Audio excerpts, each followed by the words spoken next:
ദാതുമി അതിൻ്റെ പിന്നിലേക്ക് സമർപ്പിക്കുക. അഞ്ചാമത്തെ പിന്തുടർത്തുക.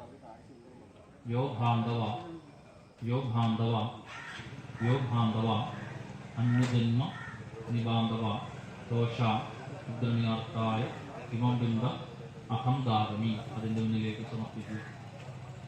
ശേഷിച്ച പിണ്ടങ്ങൾ ചോറ് വറ്റി എല്ലാം പകർത്തുക. പിണ്ടത്തിൻ്റെ മീതെ കാണിക്കുക.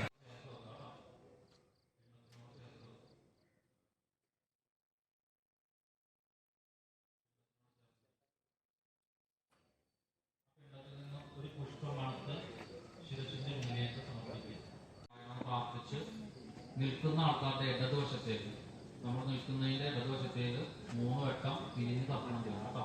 യാനി കാനീജ പാവാനി ജന്മജന്മാന്തര ചലിച്ച് വേണം ആ കെട്ടി വെച്ചിരിക്കുന്ന ദർഭയുടെ അറ്റത്തേക്ക് പിണ്ഡം സമർപ്പിക്കുക കേട്ടോ. നന്നായിട്ട് പ്രാർത്ഥിക്കുക. പൂർവികരെ മരിച്ചവരെയൊക്കെ